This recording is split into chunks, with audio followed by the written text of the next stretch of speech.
During the 1970s, many small kennels began to take shape and create distinctive earmarks that separated them from the rest. The Myriah Kennels of Sue Fabeck was one such kennel.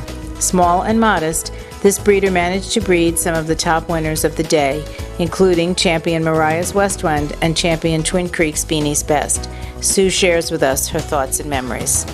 Getting back to the bitch called Westwind's Cast a Spell. She was bred to champion Twin Creeks 2 Grit. And in that first litter were two very pivotal bitches. Namely, they were champion Myriah's Westwind called Beanie and champion Westwind's Paper Rose, who was winner's bitch at the National in 1979. Okay, and she went on to become a Best in Show winner, I believe, in Brazil? Yes. When you did the inbreeding to produce Hogan, by breeding the Wind is Free to the McKernan dog, what things were you really looking to intensify?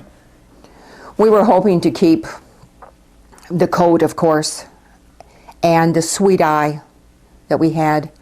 A nice profile. Where do you think Hogan himself excelled? Hogan, in his profile, he had a really beautiful stovepipe muzzle. I mean, really nice, rounded, and and we get tighter ears. Do you think those are hard virtues to find today? I do. I do. His muzzle fit right in, and he had a beautiful eye.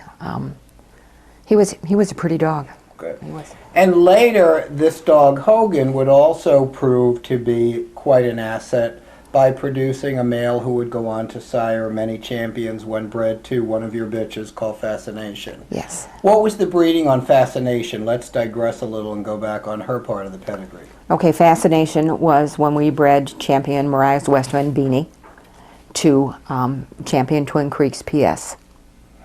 Okay. And PS himself, postscript, was also by True Grit. Yes. So once again, similar to the breeding that produced Hogan, you were again intensifying the blood of Grit. Yes. And I would assume, well, a lot of people were doing those same breedings.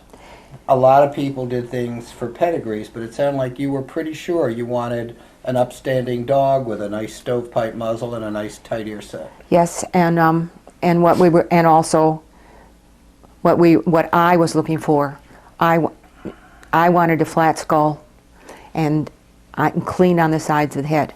And what I mean by clean on the sides of the head is when you put your hands down, you do not feel anything.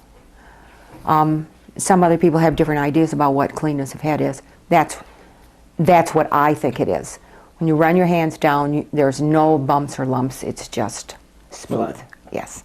And I'd like to go back and talk a little about Benji, because that was one that didn't carry your kennel name. Right, he was a stud puppy. Who did a tremendous amount of winning, who became a very popular dog as both a show dog and a sire. And his name was Twin Creeks Beanie's Best. Well, I thought he was beautiful. He had nice neck and a level top line. Sometimes we didn't always get as much neck. He had the most beautiful soft face, an eye that fit in nice, his ears right up on top of his head, and he was a show dog. Do you remember him as a little puppy? Oh, yeah. What did he look like at 10 weeks?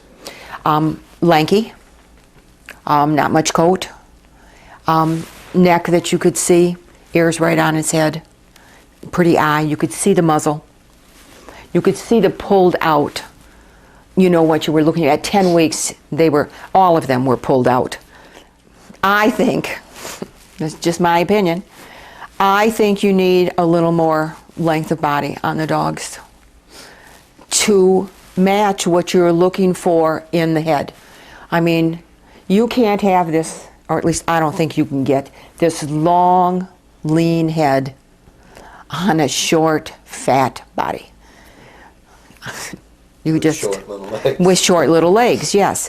And when our puppies were about 10 weeks old until they were almost 6 months old, we didn't like for anybody to look at them. Mm-hmm. Because I sold Stormy Weather to Marianne Coons, is that her last name now? at 5 months of age, and no one could believe that she bought her. But at 6 months, she was a knockout. You know, so we entered crossing our fingers, because all of the shows were in, you know, January and February, and our puppies were about 5 months old in December, or the first, but when we put the entries in, hoping, and you know, they just blossomed after that. Yep. What do you think really establishes your credibility in dealing on a small scale? What helped you get the success that you did, even though it was just a litter here and there? That's right. Oh, I think we were tenacious. And then because we wanted to, or I wanted to learn. You know, I wanted. How did you go about learning? Oh, I went.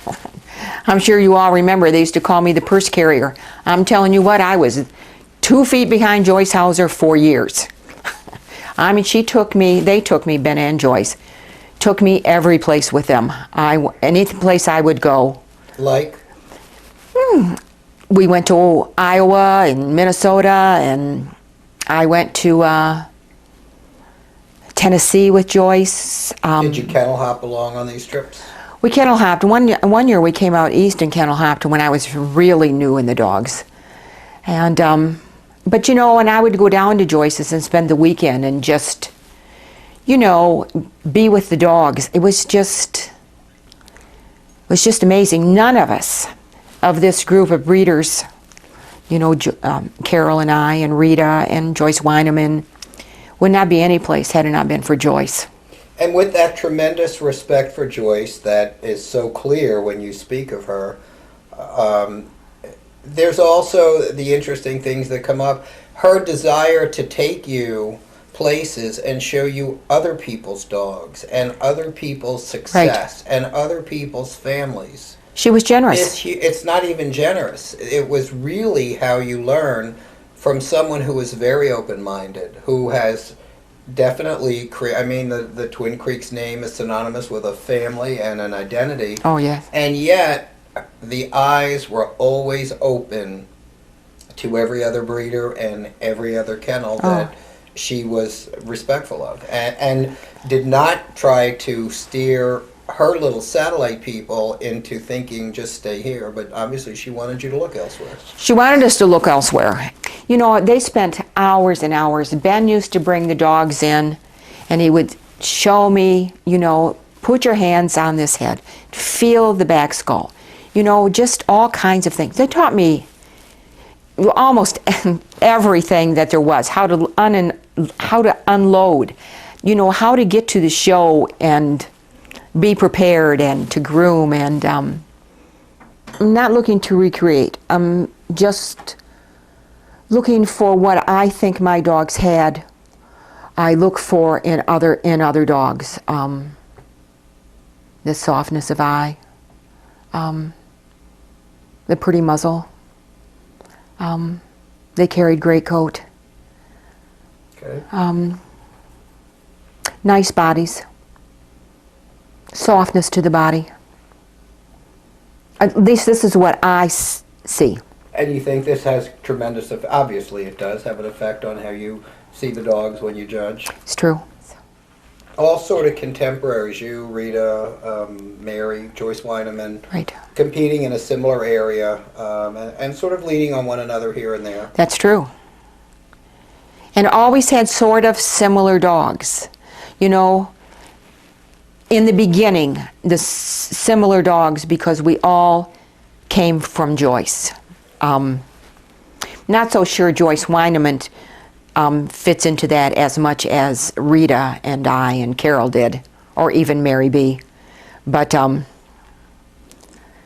yes, you know, we would look out in the backyard whenever we were staying at one of the others, and there were all these dogs, and they were so similar. But then would branch off, like Rita bought the Napier dog, I think, the tri-dog. Mm-hmm. Foolish affair. Yes. How important do you think it is to be open-minded in those respects when it comes time to making a cross here and there? Well, I think you have to be open-minded. You have to, or they get this big word, kennel blind. And do you think there's a lot of that? Oh, yes.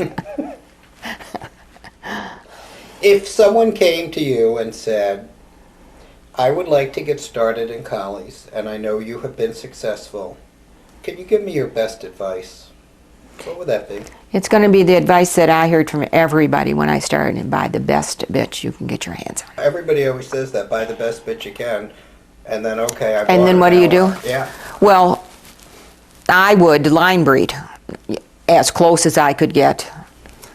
If someone said to you, describe your ideal Myriah Collie, which would sort of be a conglomeration of all of the best that you bred, and you had this visual picture where someone gave you the ability to take those and put it out there, combining all of those dogs, and you can do it by name or by quality or by virtue, what would that Myriah Collie look like?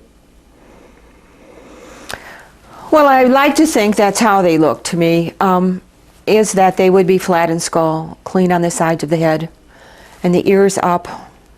And I have to have a softness of eye, so it would have to be a soft eye with the muzzle fitting in. And I would like the lip line to be tight.